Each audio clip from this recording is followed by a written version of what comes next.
He appealed management was wrong to do so, and ahead of that hearing he has today questioned the impartiality of 2 members of the 3-member panel and has called on the Board of Management to provide him with additional material, including WhatsApp exchanges between his former principal and the chairperson of the board. And that's your news at 7:02. News Talk weather. Thanks to Ryanair. Need a summer break? Dump the kids on Granny while you enjoy a city break in Barcelona, Lisbon or Rome. Scattered showers continuing overnight, although many areas will remain dry, lows of 7 to 10 degrees. Now you're up to date on News Talk. The Newsround on Off the Ball. This is News Talk. Now you're welcome along. So we're coming at you on this Tuesday evening. A slight tangent. They said it couldn't be done, but here we are. It's week 7 in a row. The streak continues with the help of Colin Buig, who is stepping in from Dr. O'D. So it's intriguing. A second appearance for Buig. Brendan Devaney will talk to us all things football. We did neglect Derry Cork in particular yesterday. I really did feel that we didn't get to them because we were just so busy talking about the first 3 games and then clock came against us. So Brendan Devaney is going to talk to us about Derry and Monaghan as well. So we'll get the Ulster's perspective on the inevitable Dublin-Kerry final. And then we will talk to the authors behind the piece in The Athletic on Vera Pauw and her time at Houston as well. So that's on the way after 9 o'clock. The authors from The Athletic who've been working on that piece for several weeks, published several months indeed, published yesterday, and we're discussing 53106, the text number. We are at Off the Ball on Twitter. Michael McCarthy is here in the studio. How are you, Joe? Suddenly realised I hadn't heard if Richie was or wasn't here, so I'm presuming there he is. Yes. Hello. You never know. Yeah. Do you know why that is? That's because we've got a truant sound up who's behind the glass there, who has been touring the various fields of Dublin and beyond over the last while, who's not used to doing this shift anymore. A month off, Joe. Pete took. Pete Molloy found you didn't even notice. Did you? The foundation of the OTB Nation. Joe. He's literally been on tour. That's mad. Now that you say it, yeah. Where Joe didn't notice Pete. I just feel like to be fair, I did see Pete last night, so it's not like I'm like, oh, there's Pete. Anyway, he forgot to ring up Richie. You forgot to ring up Richie. Well, listen, there you go. Could happen to a bishop. Yeah. 53106 is the text number. We're at Off the Ball on Twitter. So busy show, slight tangent, lots of emails in again. We'll be talking to, like I said, the journalist behind the Athletic piece. What's kind of interesting about not the most interesting thing, but what is interesting about the Athletic piece is I think they received blowback on Twitter from Irish people in support of Vera Pauw, saying hatchet job, eve of the World Cup kind of situation. And interestingly, one of the journalists replied to say, just to give you the context here, we did this on the back of Vera Pauw approaching us in April 2023 on the issue of protecting coaches from players, not players from coaches, coaches from players. And so from that point, they said, okay, we'll do a piece. And obviously Pauw is quoted throughout, and they said, we'll go and talk to Dash players and staff. 7 of them spoke about Pauw. So it's actually, I don't know, are the FAI thrilled or not that it's bubbled up again, but it's all on the back, it seems, according to the journalists in The Athletic, of Pauw approaching them, which is kind of an interesting footnote on the whole thing. Again, it's not the core issue, but I noted that they were being attacked for like a hatchet job on the eve of the World Cup, you know. See, the problem with that is that, like, how do I put this? That was a great piece of journalism. If you read that piece, it's certainly not a hatchet job, I would say. And these stories are there to be told. It's nothing to do with journalists, whether they suit a country or a team or not, right? The other side of it then is that you will have editors who will decide when a piece will make its most impact, and that's just a fact of life, you know. So the fact that this is on the eve of the World Cup, and it's not really the eve of the World Cup, we're a good bit out still, you know what I mean? It's not like the night before Ireland play Australia, but it is right on the heel, on the foot of a World Cup, right? So Absolutely. I can see why people would automatically assume that, but to think that makes a piece by the two journalists involved a hatchet job or anything like that is, I don't know, it's just a misunderstanding of how these things work, I would say. I would think so. So that's why they're on the show after 9 o'clock. We'll talk to Brennan Devaney this hour, as I mentioned, and a slight tangent after 8. So that is very much the menu. We should start with the news round. Richie, I've got to be honest, been running around doing different things. I have no sense of Wimbledon today. Do you want to start with that? All right, we will. We'll start with Wimbledon today because you haven't missed much, to be fair, because rain has scuppered almost an entire day's play on the outside courts today. But under the roof on centre court, Andy Murray did book his second round place with a straight sets win over the world number 268 Ryan Peniston, no relation to Cece. Murray will play either Stefanos Tsitsipas or Dominic Thiem in round 2. Thiem was a set to love up when they were called ashore today. Men's top seed Carlos Alcaraz brushed aside Jeremy Chardy in straight sets, but defending women's champion Elena Rybakina had to come from a set down to beat Shelby Rogers. The Kazakh had only played 2 matches and 5 sets on grass in preparation for today due to illness.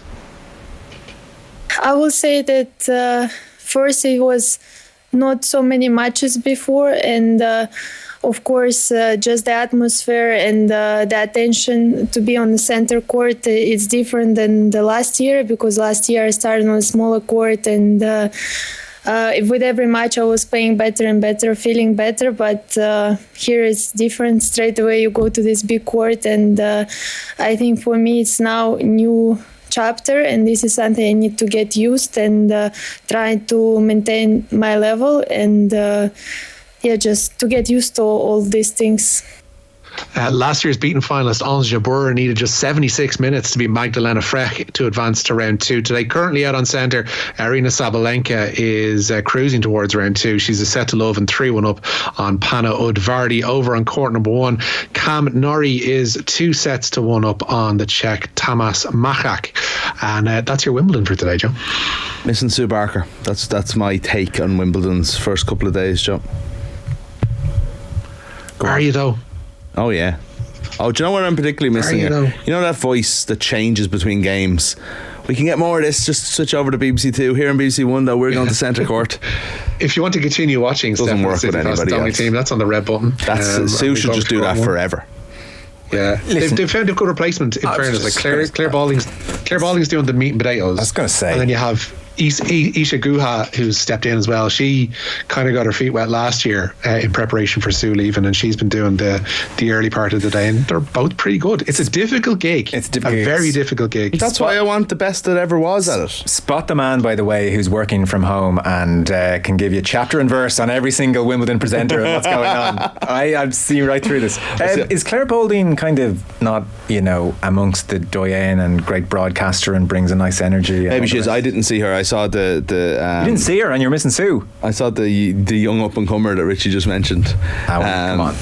And she was hosting a conversation with Tim Henman and someone else about how so much had changed, and they had a really, really awkward conversation about Russia and Belarus and world ranking points and moving on from the war. That was the most awkward and terrible television I've seen on BBC in a long time. They weren't on top of it, and I like, be honest about it, you know what I mean? I just feel like they would have done that better in the past. Sue, a lovely presence, and obviously played, and that gives you that kind of Lineker-esque authority, and she wore that very lightly.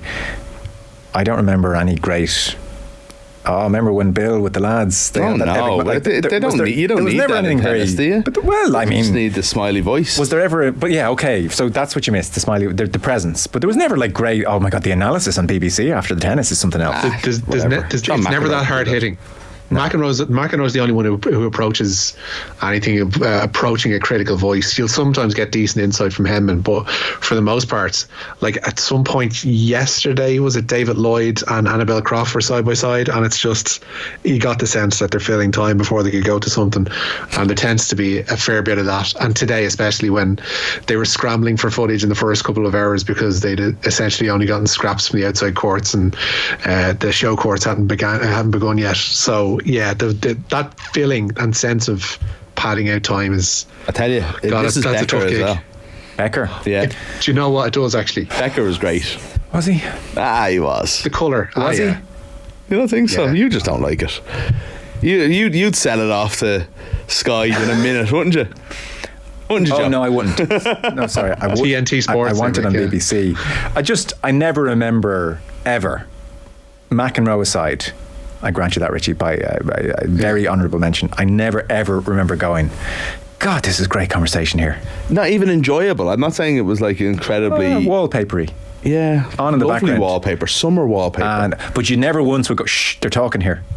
Oh, maybe not. No. Never once. I don't know if I would do that about any tennis, though, to be honest. Well, it's a difficult thing. Well, sorry, I take that back. It's not a difficult thing to have interesting conversations about, but... The best piece of tennis commentary, though, is where they don't talk for like 15 minutes during a rally, and then like Barry Davis just goes, "Ah!" at the end of it. Agreed. Yeah. I understand that. Never Richie, lose that. it was, well, I can't imagine, the under-20s under dire circumstances today played against Fiji. Yeah, Richie Murphy praised the character of his Ireland players after they booked a semi-final berth at the World Under-20 Rugby Championship today. Gus McCarthy and Brian Gleeson both scored a pair of tries in a 47 points to 27 bonus point win over Fiji. The match, remember, came less than 24 hours after scrum half Jack Oliver's father Greg died in a paragliding accident while he was in South Africa to support his son.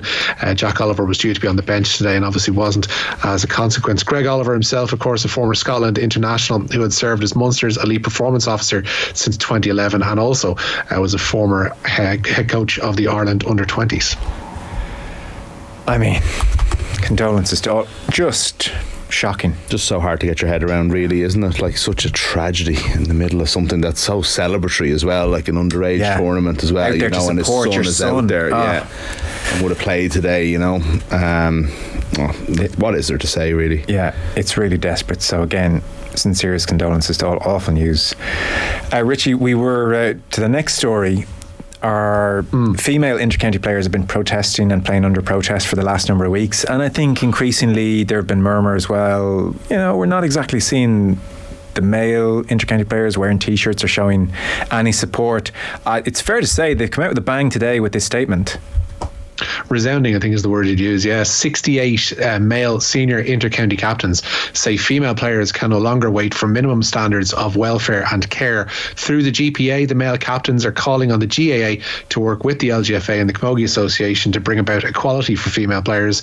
Those female players have been protesting, as you say, on what they claim are delays from the three associations in developing a charter to improve welfare standards. I must confess, when I first saw male players have released a statement, I wondered, is this going to be a kind of wishy-washy, hey, we just think, the female players should have the basics too, thumbs up, no specifics.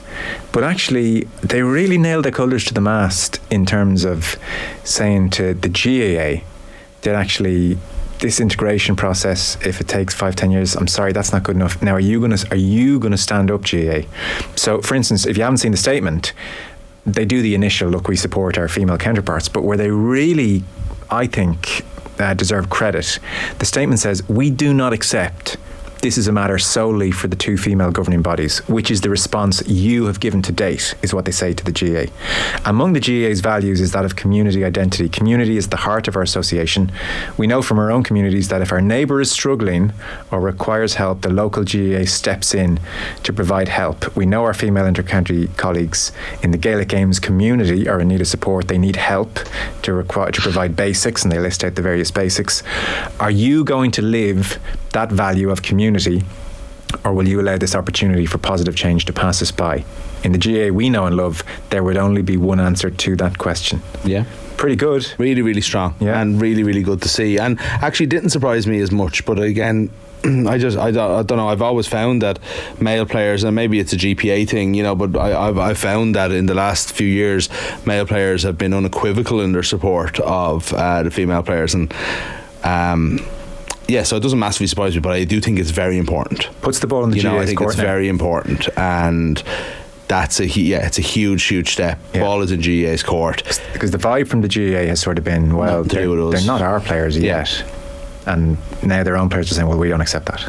Yeah, absolutely. Yeah, time to sort it out, really, isn't it? Like, we talked about it at the time, but when the protest was initially brought forward, but like, we can't afford to wait. This, as you pointed out at the time, there's something like this that's as detailed as it is, and all of the research into it suggests that this is something that could take half a decade, if not more. Yeah. There is no way to wait until then. It is the GAA's responsibility as the people who are basically, as I mentioned at the time, it's like a political comparison of somebody who's like due to take over the running of a country. It's not as if they don't have a part to play in what happens in the meantime. Like, the integration is going to happen. It is on the books. It is just finding the way to do it. They can't just wash their hands of everything that happens between now and then. And I must confess, because I've been talking about it quite a bit between the Sunday paper reviews or just different slots, I had, to be fair to the GAA, which is not a sentence we say enough, I had started to appreciate the argument which people,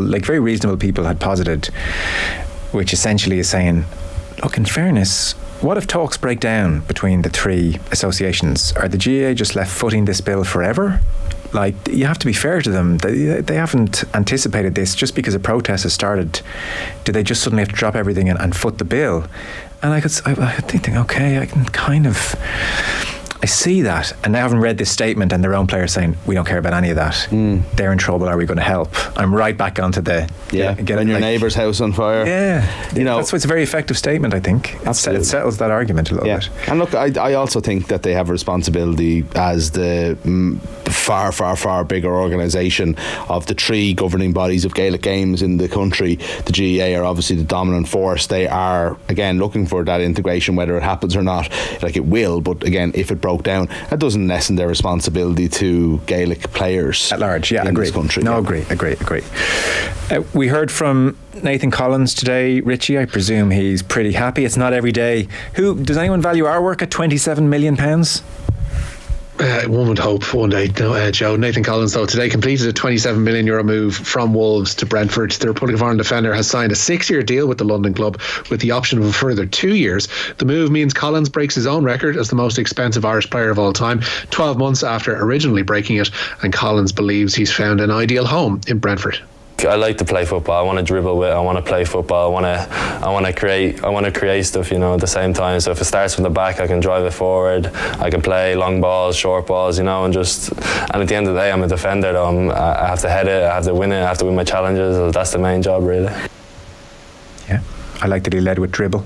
Yeah, exactly. Yeah, that's the first thing. Brentford's a perfect home for him. It's a really well-run club with a really, really good manager. I can't see them slipping too far off. They might not repeat 8th place like they did last year, but I think they're a club that are going places and they should suit them. It's a really, really good move. It's been such a class summer actually so far, hasn't it? With Dara O'Shea, Ogbene. This move, Obafemi's obviously going to the Premier League as well. That Burnley completed his signing, so at last it feels like some positivity around. We won't be doing all the stats up for the first time in the history of the Premier League. No Irish player even exists. Yeah. Do you think that day will ever come? Seamus Coleman, new contract. Yeah. Do you think we'll have no players in the Premier League? Ever? I don't think there'll ever be a time when we don't have a player at least in a squad somewhere. There could be a time where nobody's getting any game time though, and that could happen. Hopefully not too soon. Hopefully this generation fulfills that potential, but you'd worry about after that, wouldn't you? Yeah. We got Big Ev for the next 20 years. There you go. That's a slight 20 years. Before he goes to Real Madrid. At 38. Well, I think he will play till he's 38. I think his generation of players will play till close to 40 now. Okay. I'm okay with that. Yeah. Beat Robbie's record. John O'Shea said he'll challenge it. I know. Out the gate. Thought it was a ballsy. Well, he's on 2 now. Stay. Well, he's only 18. I know. Getting there. I wouldn't lead with that either. Where are we going next, Rich?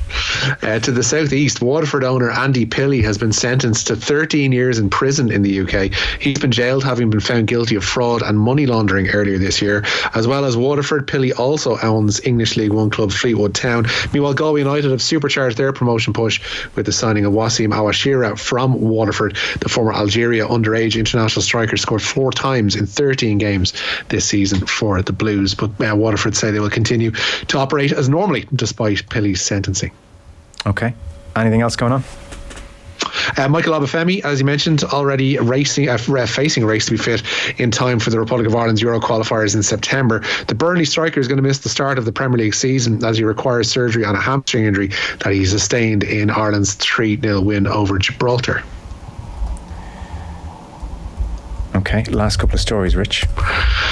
We should mention Arina Sabalenka at the top there. It said she was cruising into round 2. She already has done that. She has beaten Panna Udvardy 6-3, 6-1 to advance to the second round this evening at Wimbledon. But the Laois County Board today thanked Billy Sheehan for his past 2 years in charge of the county's senior footballers. The Kerry native stepped down from the job following failure to be promoted from in the league and a Tailteann Cup semi-final trouncing at the hands of Down. While Andy Balbirnie today stepped down as the captain of Ireland's one-day and T20 cricket sides. His decision follows Ireland's 7th place playoff win over Nepal at the World Cup qualifier in Zimbabwe. Ireland failed to qualify for the tournament proper after defeats to Scotland and the UAE.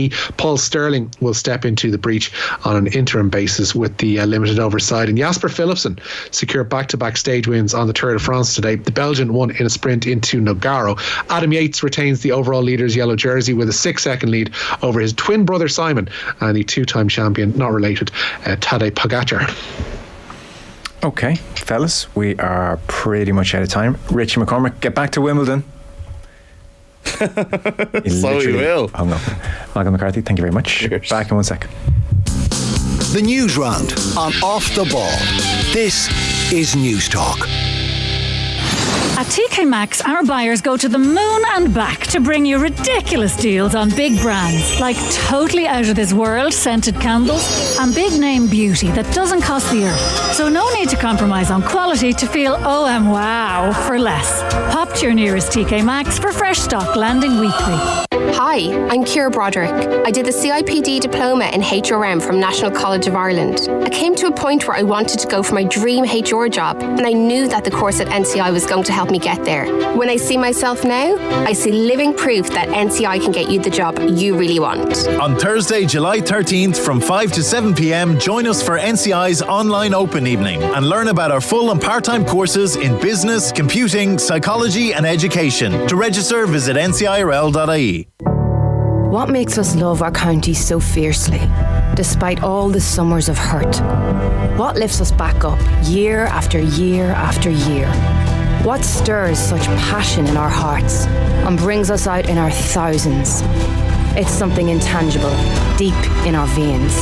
It's our county. It's our people. It's in our blood. AIB, the toughest. Proud sponsors of the All-Ireland Senior Football Championship.